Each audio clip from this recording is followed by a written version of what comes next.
tema muy bueno.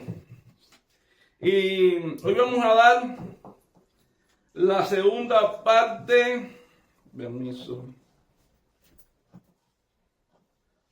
Hoy vamos a dar la segunda parte del tema de la semana pasada, que es soportando bajo ¿qué? Soportando bajo duras pruebas. La segunda parte. La semana pasada hablábamos bajo el tema soportando bajo duras pruebas, y hoy vamos a dar la segunda parte de soportando bajo duras pruebas. Y yo quiero que usted vaya conmigo rápidamente a 2 Tesalonicenses, la segunda epístola a los Tesalonicenses. Recordemos que estamos dando toda una serie de sermones ahora de 2 Tesalonicenses. Vamos a leer la palabra y después yo le voy a pedir a mi esposa que ella ore. 2 Tesalonicenses, capítulo 1, versículo del 5 al 7. Dice la palabra de Dios así. Dice la escritura.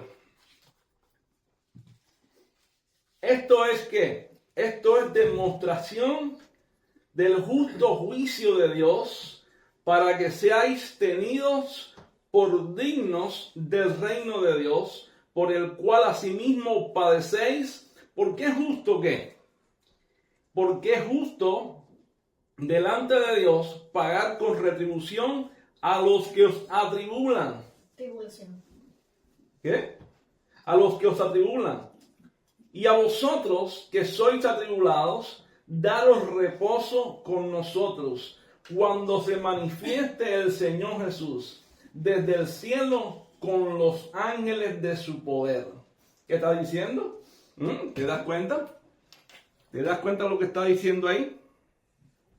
Entonces, yo quiero que usted vaya conmigo, y antes de ir yo le pido a mi esposa que ella ore por la palabra. Amén, Padre, en el nombre de Jesucristo te damos gracias por esta palabra, Señor, que va a ser expuesta, Señor, por tu siervo, Dios mío. Dale de nuevo, Padre Santo, y que esta palabra, Señor, que es la palabra profética más segura que tenemos, Dios mío, va a surtir el efecto. Sabemos que va a surtir el efecto para la cual tú la envías, no regresará vacía. Que seamos hacedores de esta palabra, Dios mío, que nos dispongamos, Señor, cada segundo a ser agradecidos con esta palabra maravillosa que nosotros, sí, Señor, valoramos y creemos en ella, porque tú eres el autor de ella. Sí. Dios eterno y glorioso, en el nombre de Jesús. Amén. En el nombre de Jesús. Amén. Hermano, el pasaje que estamos viendo hoy, aquí en lo que es el versículo del 5 al 7 de 2 Tesalonicenses, es la continuación de lo que vimos la semana pasada. Y aquí vemos cómo Pablo sigue elogiando a esta iglesia de Tesalónica, esta iglesia que había sido fiel, esta iglesia que estaba que sufría por el evangelio, como vimos la semana pasada. Y Pablo, esta iglesia, ¿qué había pasado? ¿Qué pasaba con ella? A ver, esta iglesia era una iglesia que primeramente su fe había crecido, su amor abundaba para con los demás. Sin embargo, también Pablo dice que ellos tenían una paciencia firme en el Señor, y Pablo los había elogiado por todas estas cosas. Aún más que en medio de la persecución, todas estas cosas fueron abundando más en ellos. Y ahora Pablo le explica las razones, unas razones fundamentales para que ellos entiendan por qué las pruebas para ellos eran necesarias y no eran inútiles. Qué bueno que nosotros entendamos, como creyentes que somos, que las pruebas para nosotros no son inútiles y son necesarias. Y Pablo le escribe a esta iglesia y le dice, ¿sabes qué? Las pruebas para ustedes no son inútiles, son necesarias, forman parte del plan y propósito de Dios. ¿Entiendes? Y Pablo introduce que los sufrimientos para ellos no eran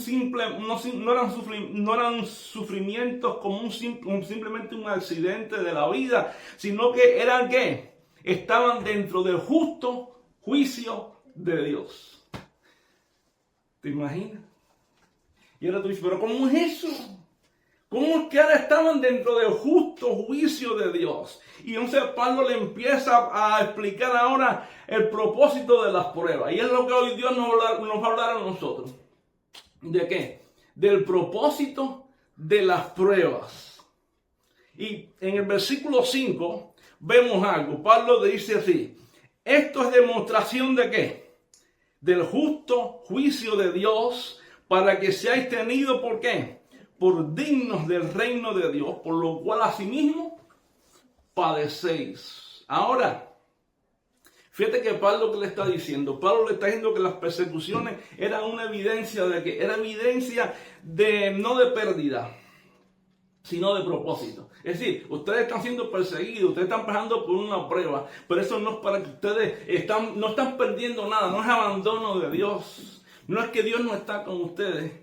Es propósito de Dios para sus vidas. En otras palabras, de hecho la palabra griega que Pablo usa aquí es la palabra griega endeigma, que significa prueba, señal, evidencia, una evidencia visible del propósito de Dios para su vida. ¿Y qué pasaba con esto? Primeramente, lo que Pablo le está queriendo decir a ellos como creyentes es que este sufrimiento que ellos estaban pasando no era un accidente, ni un castigo, ni que Dios los había abandonado, sino que este sufrimiento que estaban teniendo ellos como creyentes era una marca.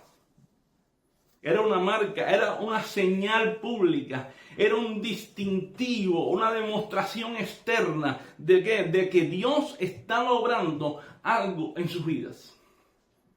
Yo te voy a decir algo hoy a ti, de parte de Dios. Yo no sé por las pruebas que tú puedas estar pasando o las circunstancias que puedas estar teniendo en tu vida. Pero así como la iglesia de Tesalónica pasó por pruebas, luchas y persecuciones, tal vez tú no estás siendo perseguido hoy. Pero ¿sabes qué? Todos estamos pasando por diferentes pruebas en nuestra vida, de un modo o de otro. Tal vez en tu trabajo, tal vez en tu hogar, con tus hijos, con tu matrimonio, con lo que sea, con la finanza, con la salud, emocionalmente, lo que sea. Las pruebas van a estar siempre presentes. Sin embargo, Pablo le está diciendo a estos creyentes, le está diciendo que esto era una marca visible, una señal pública, una demostración externa de ¿qué? De que Dios estaba obrando en sus vidas. La prueba que tenemos hoy en nuestra vida es una marca visible de lo que Dios está haciendo en nuestra vida. Es una marca visible, es un sello de autenticidad de que esa fe que nosotros tenemos de parte de Dios no es una fe ilógica, es una fe real.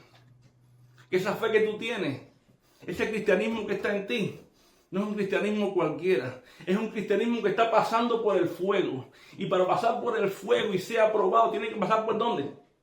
Por prueba. Tiene que pasar por una prueba. Porque así como, mira hermano, así como el fuego purifica al oro, ¿qué es lo que va a purificar nuestra vida como creyente? ¿Qué es lo que purifica nuestra vida como creyente? La prueba. ¿Qué dice Santiago? Que la prueba de vuestra fe produce paciencia. ¿Qué dice el apóstol Pedro? Que tenemos que ser afligidos por diversas pruebas. ¿Para qué? Para que así como el oro es pasado por el fuego, también nosotros nuestra vida sea pasada por el fuego, para que seamos hallados en alabanza, gloria, en el día que Cristo venga. ¿No lo dice la palabra? En otras palabras, ¿qué estaba pasando con la iglesia? Ellos no estaban siendo destruidos, no para nada, ellos estaban siendo afirmados. Ellos no estaban retrocediendo, ellos no estaban siendo tirados por el piso, ellos estaban siendo refinados. Ellos estaban siendo afirmados, confirmados. ¿Sabes lo que hace la prueba en nuestra vida? Nos refina, nos afirma, nos conforma a la imagen de Jesucristo. Eso es lo que hace la prueba en nuestra vida. Nos afirma. Si tú piensas que la prueba que hay en tu vida hoy te está destruyendo, yo vengo de parte hoy de Dios a decirte que lo que la prueba hace en tu vida es que te está afirmando más, te está solidificando más, te está fortaleciendo más.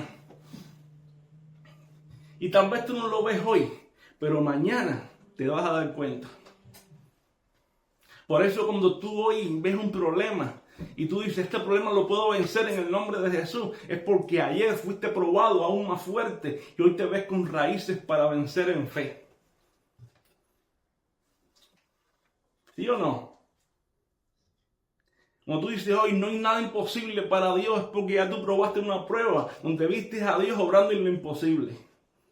Cuando tú dices todo lo puedo en Cristo que me fortalece, es porque tú viste a Dios obrando, dándote fortaleza en tu vida. Amén. ¿Sabes lo que hace la prueba en nuestra vida? Saca lo mejor que hay en nosotros de Dios. Si no, pregúntaselo a David. ¿Qué le pasó a David? ¿Quién era David? Un simple pastor de ovejas. Un hombre que no pertenecía a nada. Era de la casa ahí de su padre. Un día el padre lo manda a llevarle comida a sus hermanos en plena guerra. Y David llega y se enfrenta ¿a quién? Se encuentra con un problema en el campo de batalla. Jovencito, 17 años, bonito, de buen parecer, pero el hombre llega y se encuentra con un gigante que está atacando al pueblo de Israel. El ejército atemorizado. Todo el mundo tenía miedo. El rey tenía miedo. ¿Y qué le pasa a David ahora? Se encuentra con un gigante delante de él. ¿Y qué hace la prueba esta? Esta prueba delante de David, ¿qué le hace? ¿Le saca qué? Le saca verdaderamente, le saca el valor que hay en él de parte de Dios. ¿Y qué hace David? Dice, ¿quién es este incircunciso que está retando al pueblo de Israel? ¿Y qué hace David? Se enfrenta al gigante. ¿Sabes lo que hace la prueba en tu vida? Hace que tú y yo nos enfrentemos a los gigantes, hace que tú y yo nos enfrentemos a las pruebas, a las circunstancias, a las adversidades. Eso es lo que hace la prueba en nuestra vida. Nos enseña a enfrentarnos aquí a las circunstancias. Por eso David en el Salmo 121 dice, alzaré mis ojos a los montes, ¿de dónde vendrá mi socorro? Y en un momento dijo, espérate, no, mi socorro viene de Jehová que hizo los cielos y la tierra. El que me hizo frente a gigante, ahora mismo este monte lo destruye, lo derriba. ¿Entiendes? ¿Te das cuenta? Si no, pregúnteselo a Daniel, el profeta Daniel. ¿Qué pasó con el profeta Daniel? Con Sadrach, Mesach y Abednego, cuando Nabucodonosor dijo, mira, el que no adora la estatua va a ser echado en el horno de fuego. ¿Y qué dijeron? Y sepa una cosa usted, rey Nabucodonosor, nosotros no vamos a adorar la estatua, sino que tenemos un Dios solamente al cual adoramos. ¿Qué hicieron? 7 veces más aumentaron el horno. Más calor todavía. Los echaron en el horno y lo único que vieron fue que dentro del horno no habían 3, sino que habían 4 y uno semejante al Hijo de los dioses. ¿Quién es? Jesucristo. Jesús de Nazaret. Lo que hace la prueba es que en medio de la prueba Dios se mete contigo en la prueba y te da poder y autoridad para vencer la prueba. La prueba saca lo mejor de ti. La prueba hace que tú te puedas enfrentar a tus gigantes, a tus batallas, a tus luchas, a tus tentaciones, a aquello que parecía imposible para ti. Dios te da, ¿sabe qué? El poder para vencerla. En otras palabras, la persecución, hermano, no apaga tu fe. La persecución no apagó la fe de estos creyentes, más bien exhibía la fe de ellos. El sufrimiento no negaba la identidad de estos creyentes, más bien confirmaba la identidad de estos creyentes. La prueba no demostraba debilidad de estos creyentes, más bien mostraba la dignidad de estos creyentes. ¿Por qué la mostraba? Primeramente, Pablo no está diciendo que ellos serán dignos. No, Pablo está diciendo algo. Dice que las pruebas son evidencia de ¿qué? De que ya son dignos. ¿Por qué? Porque ya son salvos. Ellos son dignos ¿de qué? Del reino al que pertenecen. Recordemos que la salvación es presente, pasada y futura. Ya ellos son dignos. Ellos están en el reino. Ahora, ya ellos son dignos de ese reino. Quiere decir, hermano, que sus lágrimas no eran señales de ¿qué? De derrota, sino eran un testimonio vivo del justo juicio de Dios. Ahora, ¿Qué estaba obrando? ¿Qué estaba haciendo Dios? Dios estaba obrando en ellos. Dios estaba obrando en su vida. Dios estaba transformando su vida. Dios estaba conformando su vida. Cada día, el que comenzó la buena obra en su vida, la estaba perfeccionando hasta el día de Jesucristo. Y el mismo Dios que trabajaba en ellos, es el mismo Dios que trabaja en tu vida. Es el mismo Dios. Por eso te voy a decir algo. Cada golpe, cada burla, cada rechazo, cada tribulación, ¿sabes lo que es? Te voy a decir, es una evidencia visible de que Dios está trabajando en ti. Cada palabra que te hiere, cada maltrato que te hacen, cada golpe que te dan, todo lo que pueda doler en tu vida, hermano, ¿sabe qué cosa es? Es un sello, es una señal de que Dios está escribiendo su historia en tu vida. Así como lo escribió con los tesalónicas, así mismo lo está haciendo contigo. ¿Por qué razón? Porque tenemos que entender que Dios está usando el sufrimiento para mostrar el justo juicio de Él. ¿Sí? Ahora, ¿cómo puede el sufrimiento mostrar el juicio de Dios? Y ahí empieza la gente a preguntarse. Nunca se preguntaba, pero ¿cómo el sufrimiento va a mostrar el justo juicio de Dios? Mira, perfectamente, vamos allá. Mateo 13:30, ¿qué va a pasar? Vamos a verlo. Mateo capítulo 13, versículo 30. ¿A quién se separarán ahí? Mateo 13:30. Venga, vamos a verlo.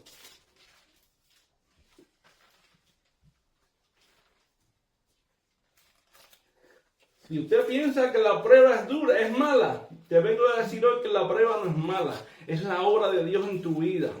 Es la transformación de Dios en tu vida. La prueba es para que tú madures, para que tú y yo crezcamos, para que tú y yo verdaderamente enfrentemos aún más lo que Dios quiere hacer en nuestra vida. Vamos allá. Mateo 13:30, dice la Escritura.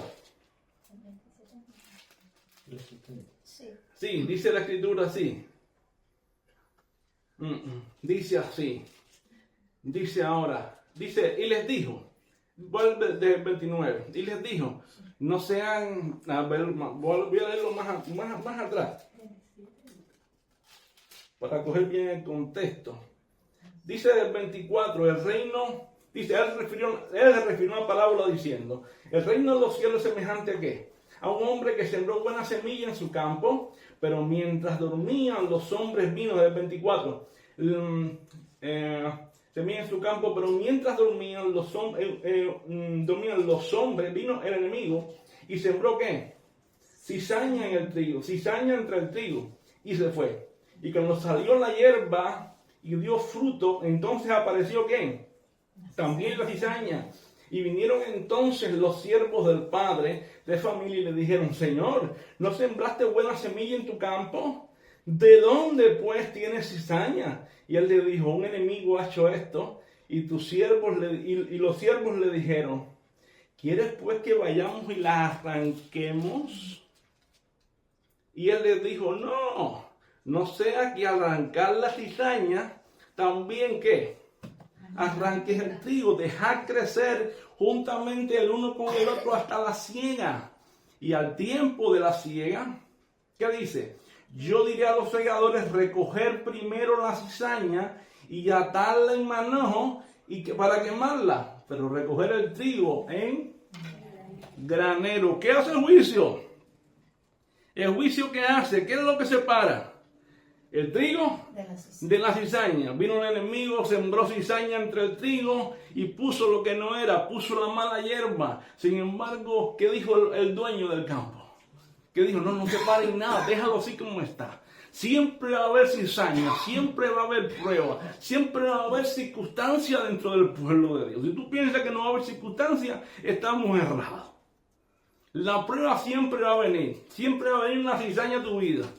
Siempre. Ahora, ¿tú sabes lo que va a hacer el justo juicio de Dios? Es quien va a separar la cizaña del trigo. Eso es lo que va a hacer el justo juicio de Dios. Va a separar la cizaña del trigo. ¿Entienden? Porque el juicio de Dios, justo juicio, también nos prepara ¿para qué? Para la gloria. Por eso Pablo dice que el mismo espíritu, Romanos 8, 16, 17, da testimonio a qué? A nuestro espíritu que somos ¿qué? Hijos de Dios. Y si hijos somos herederos. Y herederos de Dios y coherederos con Cristo. Y dice Pablo en el 18, y ahora pues tenemos algo seguro. Que las aflicciones del tiempo presente no son comparadas con ¿qué? Con la gloria venidera que en nosotros ha de manifestarse. Hermano, las aflicciones, las pruebas, las luchas que tú y yo pasamos no son comparables con la gloria venidera. No son comparables a cuando Cristo venga y nos vamos con Él. No tienen comparación con la eternidad, no tienen comparación con lo que vamos a tener nosotros. Así que tú mira, afírmate duro ahora en el Señor. Afírmate duro. ¿Sabes por qué? Porque Pablo dice que ellos no sufrían, ¿sabes qué? Para ganarse el reino. Pablo dice que ellos sufrían, no, sino que el sufrimiento demostraban que ya pertenecían al reino. Y tú y yo, hermano, si pasamos una prueba, no, la prueba no la pasamos para ganarnos el reino. Tú y yo ya estamos en el reino.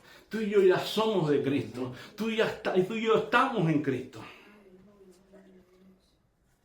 Por eso pasamos pruebas. Porque estamos en el mundo, pero no somos del mundo. Somos de Cristo. Somos de Cristo. Y porque somos de Cristo, estamos pasando por pruebas. Porque sufrir por Cristo, ¿sabes qué, hermano? Nos hace dignos. Sufrir por Cristo nos hace dignos. Sufrir por Cristo demuestra que ya somos suyos. Ay, pero yo quiero que tú me lo demuestres bíblicamente, porque yo no veo eso mucho en la Biblia. A mí me han predicado otra cosa, me han dicho que yo no puedo sufrir, que las pruebas no son para mí, que yo soy rico. Mira, hermano, ¿sabes qué? Filipenses 1:29 dice, a vosotros ¿qué? Os he concedido padecer ¿por qué? ¿Por qué? Padecer por Cristo. Segundo Timoteo capítulo 3 versículo 12 dice la Escritura que todos los que quieren vivir piadosamente en Cristo Jesús padecerán ¿qué?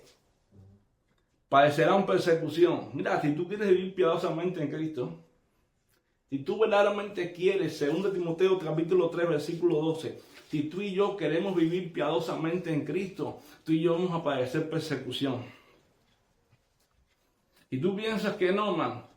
Si tú piensas, tú dices, ay, yo estoy en Cristo, yo quiero ser Cristo. Mira, hermano, si el que quiere vivir de verdad en Cristo, piadosamente, va a padecer persecución.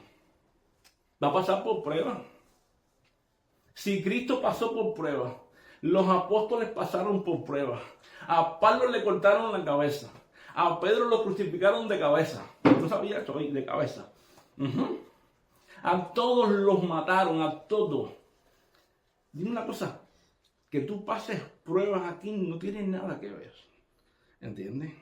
Todo, el que quiera vivir piadosamente, ¿qué padecerá? Persecución. Por eso, hermano, el creyente que realmente ama a Cristo, terminará como, ¿sabes? Pasando por luchas, por pruebas, tarde o temprano por causa de Él. Así que no se deje engañar. Usted pasará por pruebas tarde o temprano. Vamos al versículo 5, ahí la segunda parte. Del versículo 5, ¿qué está diciendo Pablo? Después que le habla del justo juicio de Dios, ¿qué le dice? Venga, vamos a buscarlo. Por el cual asimismo, ¿qué?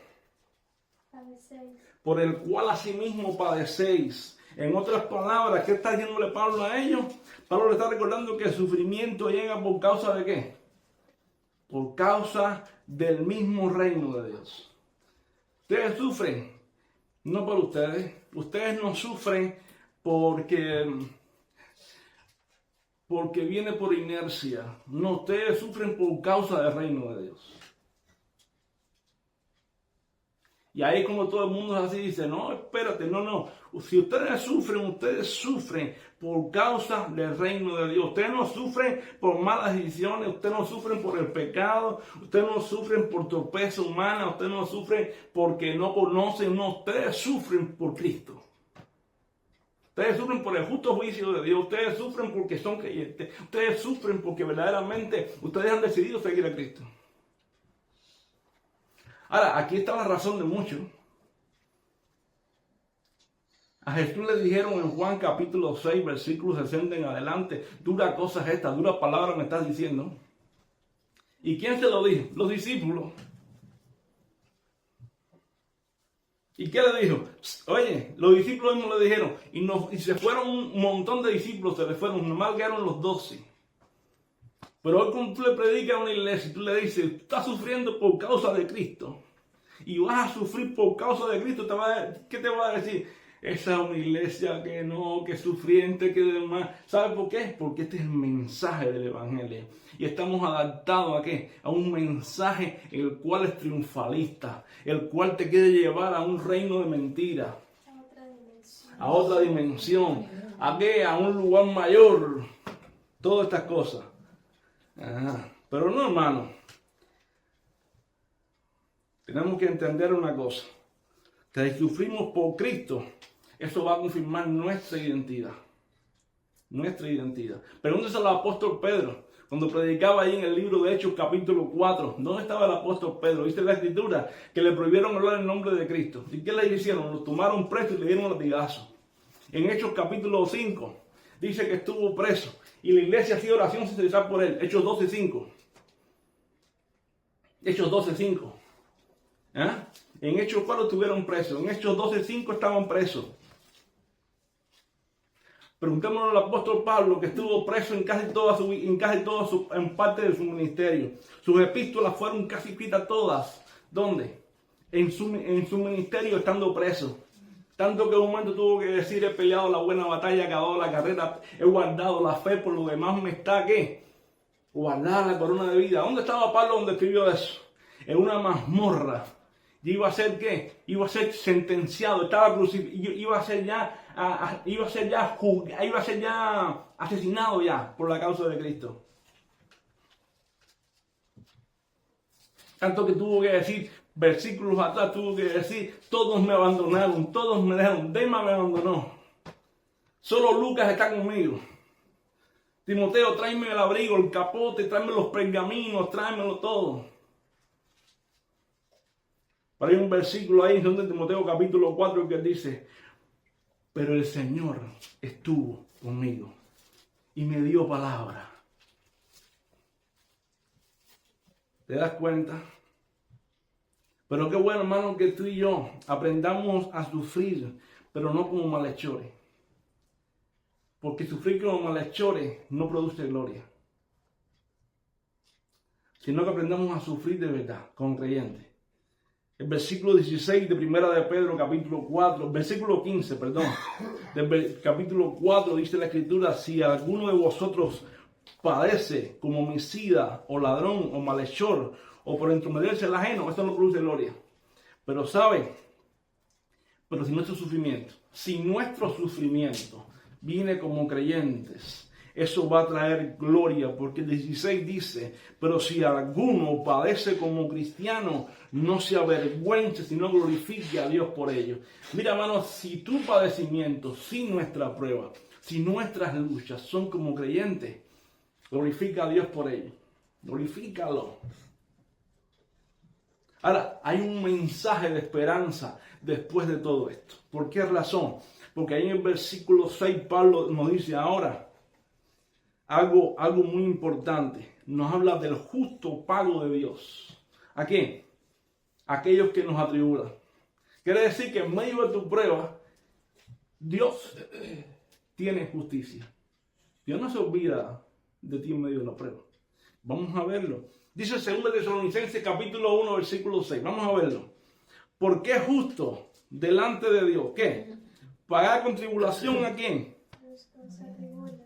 Quiere decir, hermano, que Dios ve cada una de tus injusticias. Dios ve cuando hay injusticia para contigo. Dios ¿sabe qué?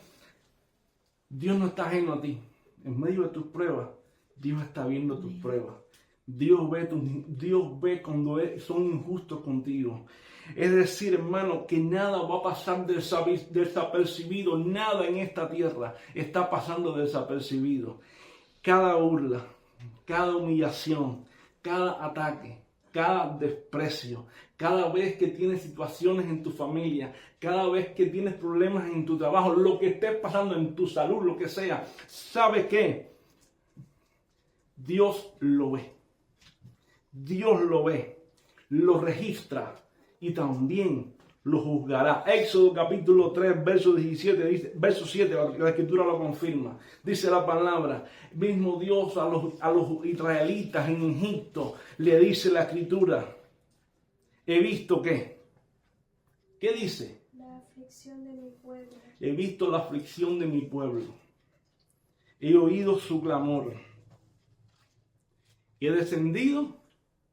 ¿Para qué? Hay tres cosas que dijo Dios ahí.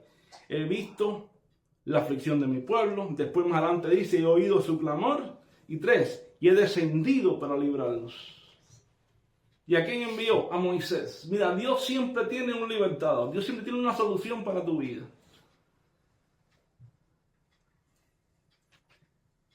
Yo no sé cuál es tu situación, pero yo lo que te digo es que Dios ha visto tu aflicción. Dios no es injusto. Dios ve tu aflicción. Dios ve tu prueba. Dios ve tu lucha. Porque si algo tiene Dios, que Dios es justo. Y la Biblia dice que los impíos creen que quedarán impunes. Pero no hay nadie que quede impune. De hecho, Pablo dice, es justo delante de Dios. ¿Pagar con qué? Con tribulación a los que os tribulan. Ahí está el texto. ¿Qué dice? Es justo delante de Dios. ¿Qué va a hacer Dios? Dios va a pagar con tribulación a los que os atribulan. De hecho, vamos a ver, mira esto. ¿Cómo va a pagar Dios? Dios va a pagar con tribulación a los que os atribulan ¿a quién? A su pueblo. Mira, hermano, tú y yo no tenemos que vengarnos de nadie. De hecho, no busques venganza. Tú y yo no tenemos que vengarnos de nadie. Él va a dar el pago. La Biblia dice que Dios pagará con tribulación a los que os atribulan. Es más, marca la justicia de Dios cuál es. Primeramente, ellos os atribulan, Dios les va a dar tribulación. Ellos os afligen, Dios les dará aflicción. Ellos os persiguen, Dios los perseguirá en su juicio. Eso es lo que dice la Escritura. Es más, Romanos capítulo 2. Versículo del 5 al 6, dice la palabra, que Dios pagará a cada uno conforme a sus obras. ¿Qué te parece? ¿Te das cuenta? Pero muchas veces cuando pasamos por pruebas en nuestra vida, lo primero que pensamos, o alguien está, el jefe, quien sea, lo que sea, ¿qué hacemos? ¿Por qué pasa? No, hermano, eso no es tuyo. Ponlo en las manos de Dios.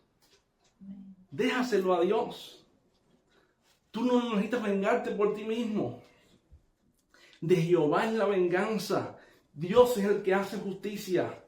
Dios no se olvida de ninguna injusticia. Dios no falla.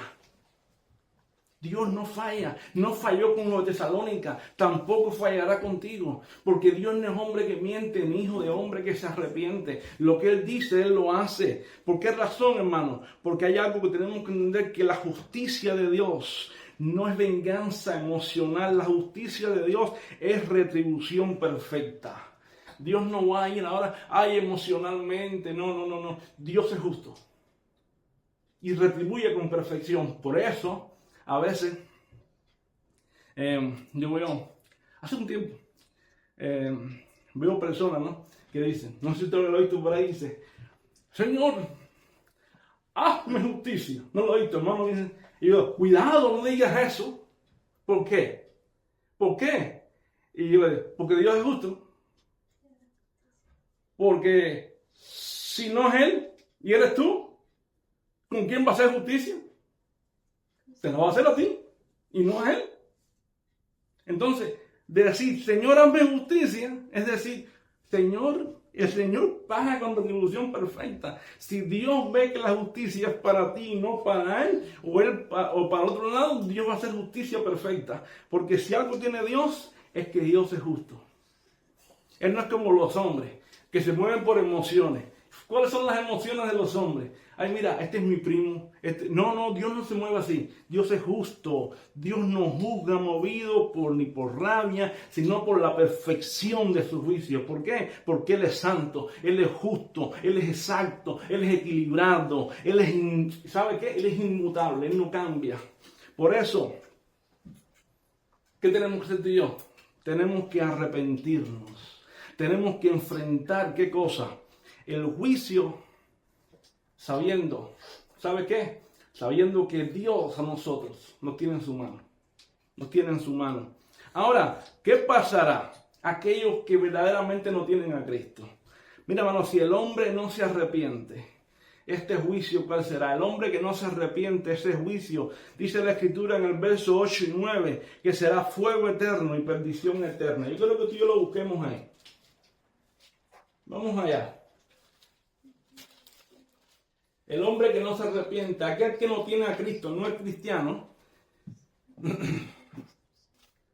aquel que no tiene a Cristo, la Biblia dice que su fin será en llama de fuego, para dar retribución a los que no conocieron a Dios, ni obedecen al Evangelio de nuestro Señor Jesucristo, los cuales sufrirán ¿qué?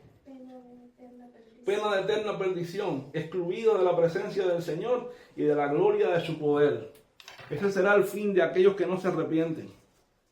Ahora, pero hay un reposo prometido ¿para quién? Para los creyentes. Hay un reposo prometido para el pueblo de Dios. ¿Y cuál es el reposo prometido para el pueblo de Dios? Lo vemos en el verso 7. Dice, y a vosotros. ¿A quién está hablando aquí ahora Pablo? ¿A quién le habla la iglesia en el verso 7? A vosotros. Y se detiene la palabra y dice, ¿a quién? Y a vosotros, a nosotros, la iglesia, a los creyentes. Dice, y a vosotros que sois atribulados, daros ¿qué? Reposo con nosotros. Dice, cuando se manifiesta ¿quién? El Señor Jesús desde el cielo con los ángeles de su poder. Quiere decir, hermano, este es un consuelo profundo para el creyente. Quiere decir que ustedes los creyentes, nosotros los creyentes, ¿qué recibiremos? Consuelo, reposo, totalmente. De hecho, la palabra aquí que usa Pablo significa descanso. Significa alivio, significa liberación. ¿Qué va a hacer Dios con su pueblo? Le va a dar descanso, le va a dar alivio, le va a dar ¿qué cosa? Liberación. Liberación. Qué bueno que tú podamos decir, menos mal que en medio de la prueba Dios es justo. Uy, Dios trae alivio, Dios trae, hermano, viene tiempo de refrigerio. En medio de la prueba Dios no te deja desamparado. Viene tiempo de refrigerio, viene tiempo de alivio, viene tiempo de liberación para tu vida. La vida cristiana, hermano, tiene aflicción ahora, pero tiene reposo después. Y Dios te permite tener reposo aquí y también después en la eternidad. Sí, hermano. Apocalipsis 14:13. Yo quiero que tú vengas conmigo y dice, oí una voz que desde el cielo me decía, escribe. ¿Qué dice? Bienaventurado de aquí en adelante, ¿quién? Los muertos que mueren, ¿dónde? En el Señor.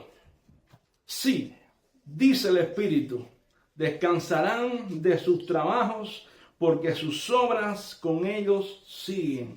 ¿Qué está diciendo? Bienaventurados aquellos que mueren, ¿dónde? En el Señor. En el Señor. Yo quiero que tú aprendas una cosa, si tengas claro, que bienaventurados son los que mueren en Cristo. En Cristo, sí.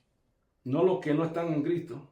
Bienaventurados los que mueren en el Señor. Dice, sí. ¿Y quién lo dice? Lo dice el Espíritu. Lo está diciendo Dios, hermano. Dice, porque descansarán de sus trabajos, porque sus obras con ellos siguen. Mira, hermano, esto es profecía. ¿Usted quería que Dios le hablara hoy? Pues mira, todo esto que estamos hablando aquí es una palabra profética segura. Usted va a descansar, usted va a tener reposo eterno, usted va a ser libre un día. ¿Entiende qué dice? Descansarán de sus trabajos. Quiere decir, hermano, que cada lágrima, que cada tribulación, aquellos que has pasado de madrugada, cada lucha de tu vida, cada prueba, cada situación de tu vida, todo se convertirá en ¿qué? Se convertirá en gozo. Cada lucha tendrá su final glorioso, porque estaremos en la presencia del Señor. Ay, pero será ahí arriba solo. Aquí también vas a poder ver la mano de Dios en tu vida. Amén. Ahora, ese reposo, ¿cómo llegará? Llegará cuando se manifieste ¿quién?